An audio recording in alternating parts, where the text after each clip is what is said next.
Cavill. How are you all doing? Hope you have an amazing Thursday where you are and what you're doing and what you're up to. Um, I've been doing HR just to give a bit of background as we're going live today. I just want to give a bit of a background as to who I am, what I do, and what gives me the ability to obviously talk about the subject matters that I'm talking about, just so you kind of have some bit of background about me. But I've been doing HR, and it may not look like it, but I've been doing HR for about 18, 19 years. And it's been quite a journey. It's been quite a time. It's been quite interesting. And I love HR.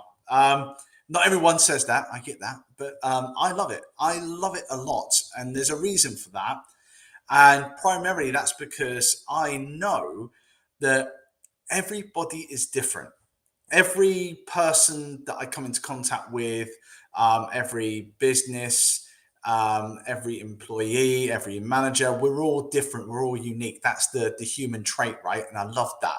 So thinking back to when I was a student and stacking shelves at a supermarket, I hated that job. I hated that job. It's the same thing, same shelves, same people, the same, mundane. And for me, one of the things that I love is the fact that it can always be different. It can always be new.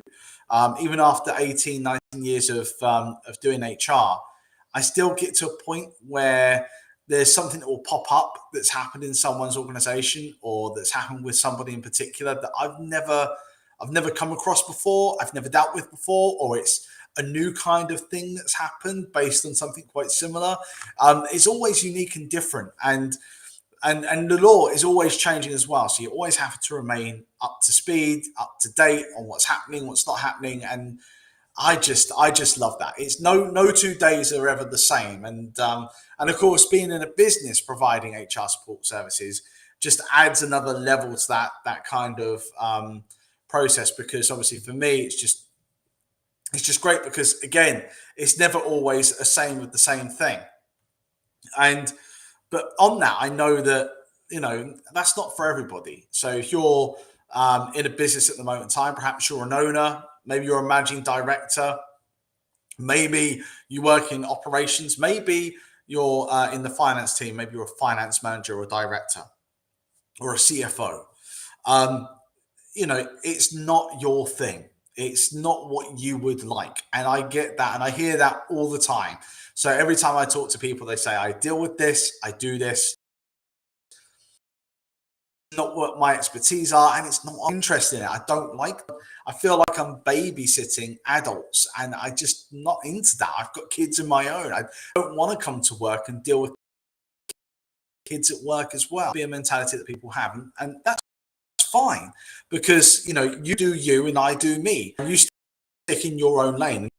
And that's why to really go through a topic for us, which is, and you may say, well, you would say this, Mike, because obviously you're an HR consultancy, and we are. This is true. But I always go through this because I think it's good for people to understand, going and outsourcing HR, or even outsourcing. What the hell is that? Outsourcing part of not always something you need to do. It's not always something that is absolutely necessary. And that you should invest that money and take that on board and operate in that particular way. I'm not saying that at all. It's horses for courses after all. But there are some key components that you want to consider. So I want to talk about how to know if you need HR support services in your business, how to know, reach that kind of sense of a threshold when you go, oh, now I do, now I need it. And the things you want to kind of consider, and maybe even explore briefly what kind of service that you may be wanting to look for. You're going down that particular road. And one of the other common themes that we always hear is, we're talking number of people, and it's all very much the same. And it can be very much the same, but you want to really work back, reverse engineer. I always think about it whenever there's any problem, is to reverse engineer the problem in itself to kind of see, what the solution could be. And what is the best fit for you? What's the best fit for your staff? What's the best fit for your business? And for me, I think, the first thing is thinking about, how many staff is it that you currently employ?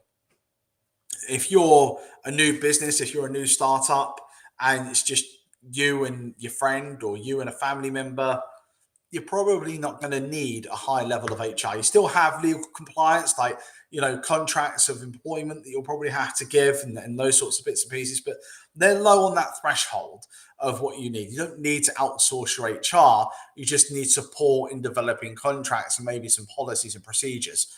You don't necessarily need to outsource, but if you're getting to the place where, for us, we always talk about somewhere between 10 and 200 employees, it may be something you may want to consider. And one of the things that a lot of businesses don't think about is, as soon as you start employing more people, when you start getting past the 10s, the 15s, the 20s, and your business is growing, it starts to become harder to herd the cats. Do you know what I mean? It's harder to get everybody put into the same place. It's harder to build the same culture at every level of your business, the more people you employ.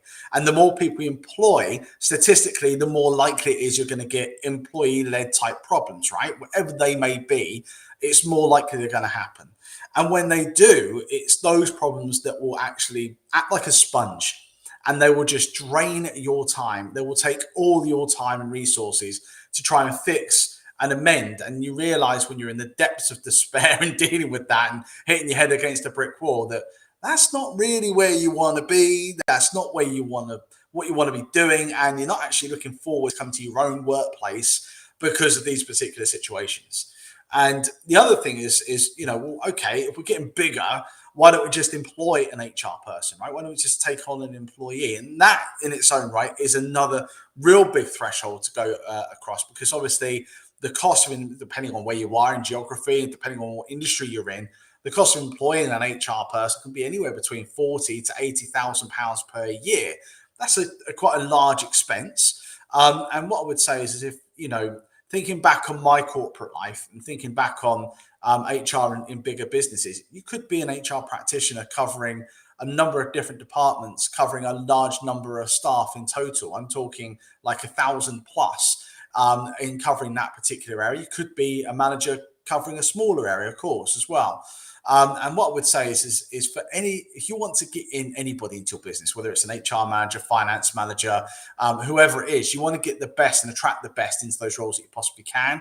And with an HR practitioner, if you don't have a large number of staff and things that are happening in that sense of things, sometimes it could mean that the role itself, in terms of that individual's continued personal development, their CPD, it could be quite diminishing. So it could actually mean it could harm their CPD, their continued development, by taking on that role, because it is such a small role. It's so niche, it's so unique to just that one place.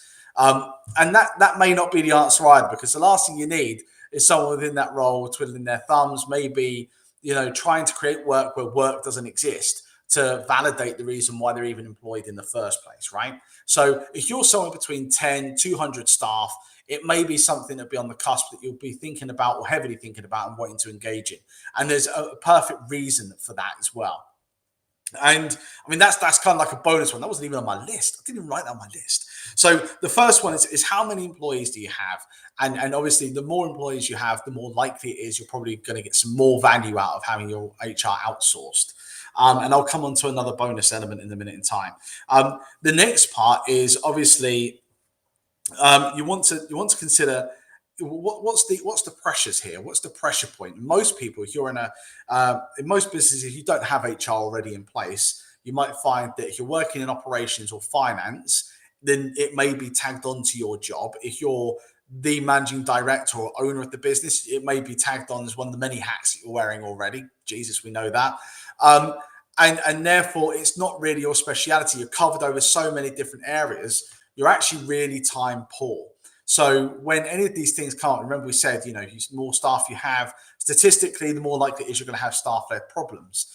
Well, those problems are a sponge on your time. If you're already time poor, having something like this that could come up, like a grievance, a disciplinary, any nitty-gritty kind of concern that could arise with staff, it can really just consume your time and take it away. So you're not actually focusing on what you're actually employed and focused to do. So if you're a finance manager, for example, and you've got the tag on of HR to that, you could find that actually rather than doing finance full time, you're pretty much managing a staff issue most of the time. And that's not where you want to be. And that's not what you want to be doing. So another reason you may want to consider outsourcing your HR is because potentially you're covering that role. It's added on to you, and actually your time poor, and you don't have the time to give to this and to do it justice to what it needs. And that links onto the next part, which is it may not be where your specialities lie. So we always talk about play to your strengths, play to your strengths, play to your specialisms, stick in your lane in that degree of things. Because if you're starting to do a bit of ops and a bit of HR and a bit of something else on the side, there's too many cooks in the kitchen there for you. You're dealing with too many things at the same time, and not all of it is actually your speciality. You should focus on what you're there to do. That's how you're going to make the biggest impact and the biggest difference to the organization you're in, or to your organization if you're the owner or managing director. So if this isn't your area of specialities, and it is a unique area that has a lot of complexity, the law changes at least twice a year. So it's riddled with complexity. And you add into that the fact, like I said at the very beginning, humans are unique. They're always different. No problem's ever the same. So in that sense of things, there's a lot of variables that take place there. If that's not your area of speciality, then really should that be something that you should be doing? Or should you be focusing on where your speciality lies? Is that the best use of you and you as a resource? Probably right. So if you're finding yourself in those particular situations, again, maybe it might be a better idea to maybe start looking at outsourcing your HR and getting some further support in for you and the business. My fourth point is, in your business, are you looking to grow? And that's an insane question, because if you're a charity, if you're a non-profit, if you're an organization, for profit, a business, everybody should be looking to grow. That's how you maximize the support and the benefits and the difference that you make to not just you, your staff, but the people you're actually there to serve. You make the biggest difference that way if you grow. In fact, I'd actually say it's selfish to not grow. To not grow and stay where you are is selfish, because you're not helping more people that you could actually help if you actually grew. And for me, every business should be looking to grow. And if you are, which you should be, you will need your people to help you to get there. So there is no business, none, anywhere in this world that operates without a human entity within it. Even if it's just a one-man band like my window cleaner.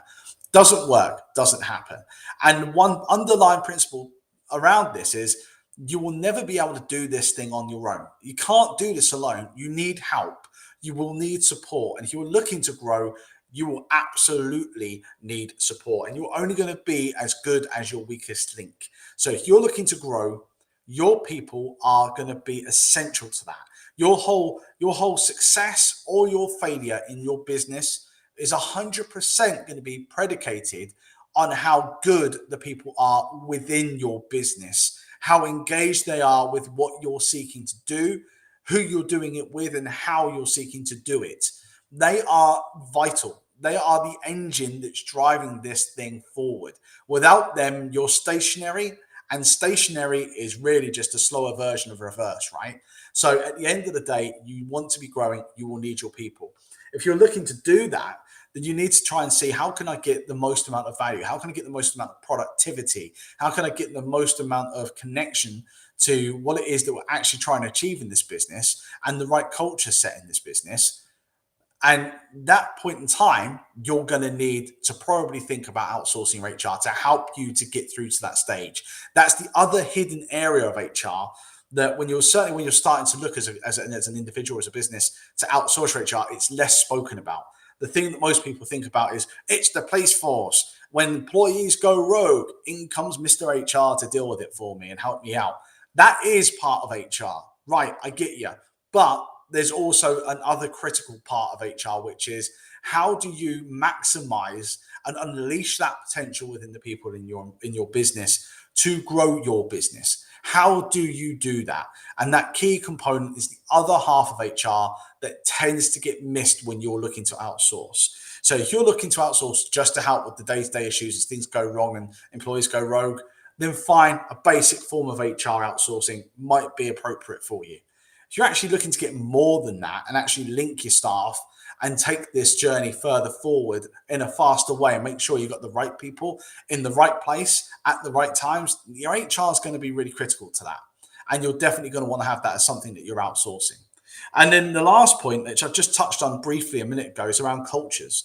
So one of the common things we always say about culture is there will always be a culture. There's always going to be a cacophony of different people coming together and making a mix of a culture in your business. Whether you make it and you design that or someone else does by default, there will always be one there. And that's the choice here. The choice is, do I have a part to play? And do I look at what potentially I want the culture and environment of my business to be from the top all the way down, regardless of how big we are, small we are? Or do I not take any care and attention to that? In which case, other powers that be will make that culture for me, and I'm stuck with that. And it's really hard to unpick culture. It's really hard once you've gone down that pathway to try and set something different and something alternative to what's already in place, what people know.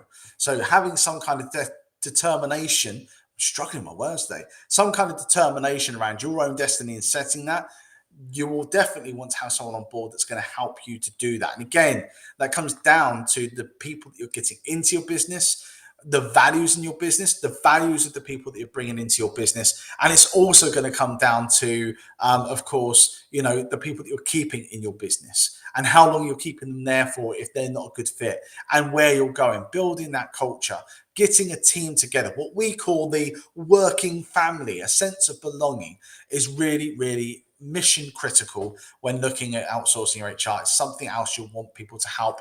And you want, when you're spending out that money, you want to get some return on that value, right? You want to get some return on that investment, bang for your buck for what you're purchasing. So in that sense of things, if you're looking to outsource, some of the key signs you're going to look at are: how many people have I got? How time poor am I? Is this my speciality, or am I actually better designed to be looking and doing something else? Do I want to grow and I need to take my people there? Do I have the skill sets to do that on my own without this? And the other part is, what's my culture, and do I have that set? And how do I make sure that regardless of how big we get and how many people we recruit, that we can keep that same culture in place throughout that process? One of the things that you'll find significantly when you're looking to outsource your HR is there are, like I said at the beginning, a much of a muchness. And that is people where, I mean, when you're looking to outsource, I imagine if you're outsourcing anything, you're looking to take processes off your shoulders, right? That's why you're doing it. Otherwise, what's the point in outsourcing it? You don't want to be adding processes. And certainly there's a lot of businesses, I won't name any, but there are a lot out there where you purchase a package, you don't hear from anybody. When you contact, you may be talking to a number of different people. Everything's a template, everything's a bullet point. It's a done with you brush stroke service that you get, very broad. They then hold you to account for what you do, because you might have your insurance may go through them, and they're all pretty much nailed on the same kind of service. It adds processes to your shoulders because the pressure's still on you to go and do it. You're still responsible for that. You will not always be talking to the same person. You can, by talking to different people, get different forms of advice. That's really unhelpful, by the way. And you're never actually being given something. You're always having to do and mold something. So it's still keeping and adding processes. And then once you've gone through that, you've got to look up and make sure you've done the right thing. So then, as well as just, I mean, now if you didn't outsource it, you write your letter, you send it out, you're done. This way, you've got to contact someone. They give you a letter, you draft it, you send it back to them, you get it approved, then you send it out. You're adding processes to that. And one of the key things for us that, when we stepped into this, I wanted to make sure that we could put a bit of family into a place that people wanted to be. I wanted to put those two things together, and building that environment where people want to be, making the lives of managers easier, better, having a better resource of people to make a bigger difference to grow your business and make things sustainable through the people in your business. And I want people to be able to feel that when they outsource their HR, that I'm getting, if I bought in an HR manager, I'm getting the same thing, but it's remote and it's a much cheaper price because of the economies of scale. You want a done for you service. You want to have the pressures taken off. If you're time poor, you don't need more pressures. You don't need more processes. You need less. So for us, that's one of the things you really need to think about when you're coming forward. what if I've got some of these issues that we spoke about here, like maybe I'm time poor, maybe I'm worried about the fact that I'm focusing on this and it's not my area of expertise. So why would I do that? Do you really want to go out for a service that's not going to answer all of that problem? If you're looking to grow your business and you're looking to expand, do you want something that's only going to be there when you've got the problem already, and then you phone them and you might be talking to 5 or 6 or 7 different people, or do you want something that's going to help you to avoid the problem in the first place? So those are the things you want to kind of reverse engineer. Where are you? What's the biggest problem you're having right now? Do you need to consider to outsource? Do you need what we call your retained HR that you're outsourcing, a done for you service, or the other service that we look at, which is HR Lite, which are actually that's the new thing that we'll be announcing this month is the HR Lite package. But if you're looking for that, then you're looking for someone who's going to be a little bit more standoffish than so much in depth into your business and helping you to kind of make a difference. You're still taking a certain amount of that weight on your own shoulders. And that'll dictate kind of what level of service you're probably looking to go for and where you're looking to go with it. And the other part to that is making sure that you're regularly training your managers. The other thing you've got to remember is when people step up and they come into management, the further up that ladder you go, the further away you come from doing the day-to-day stuff that you're actually trained to do in the first place. And the closer you come to actually just herding cats and babysitting the adults, managing staff. So, it's not something that's always there as a natural thing for managers. You've got to be able to build that training process in as well. Right now, I want to, before I go, announce something that's really, really quite important to us at the moment in time. Thursday next week, on the 3rd of March, between 12 and 1, we are running a lunch and learn training session. You can bring your lunch along. I will not judge what you're eating, how you're eating it. There's not going to be any Ed Miliband moments. I won't be posting any photographs, but you can come along to our lunch and learn session. It's going to be looking at how to maintain workforce relationships, a critical part, everything we just spoken about there, about how you value that relationship, the underlying principle of what everybody, the operating system, what every human being operates on is relationships. How do we value that? How do we maintain that? And how do we get that to work to its best optimum kind of point for the business to move the business forward? And we've got that training session that's going on live on Thursday next week, 3rd of March. What am I doing? 3rd of March between 12 and 1. It's free. It's free to attend. It costs you nothing but your hour of your time to come along and attend that session.